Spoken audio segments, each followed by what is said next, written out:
Pangsanlibutang ulat. Praying for Churchless Town, June 14th. Jerry, Indonesia.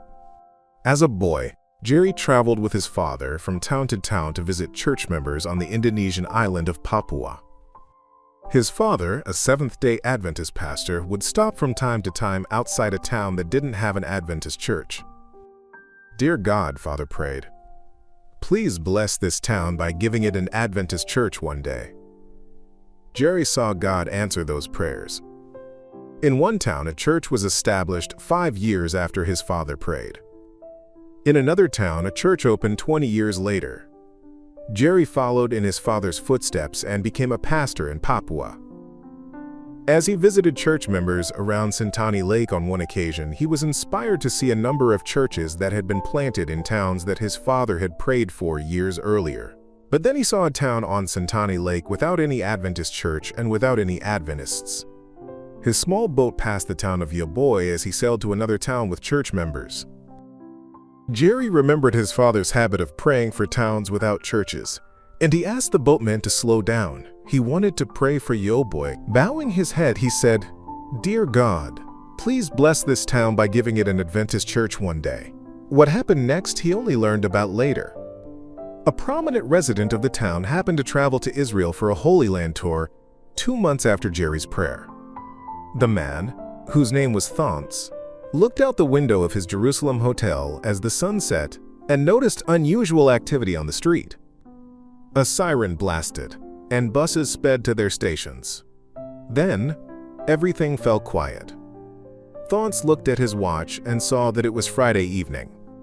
He realized that the Jewish people were stopping their work for the Sabbath.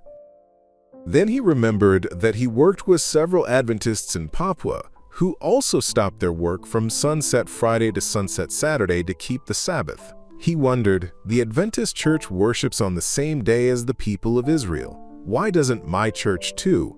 My church claims to worship the God of Israel. He resolved to find answers when he returned home. Back in Papua, he went to an Adventist church in a neighboring town and learned that it was holding evangelistic meetings. The church's pastor, Jerry, invited Thonce to attend. At the meetings, Thonce found biblical answers to all question about the Sabbath. He decided to keep the Sabbath, and he and his wife became Seventh-day Adventists. Not long after their baptisms, Jerry visited their home in Yoboy and helped organize a house church. It was an answer to his prayer and the continuation of his father's legacy. "I'm very grateful for the heritage that my dad has left me," said Jerry Jacobs, who is now pastor of the Adventist Church at Clabot University.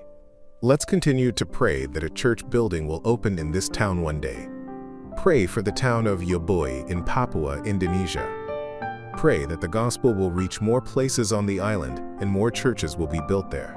Part of this quarter's 13th Sabbath offering will help spread the gospel in Papua through the construction of classrooms, an administrative building, a library, and an auditorium at Papua Adventist Theology College.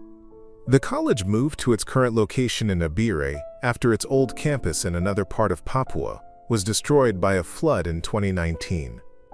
Currently, students meet in classrooms that are on loan from an Adventist academy. Thank you for planning a generous 13th Sabbath offering to support the training of pastors and Bible workers at the college.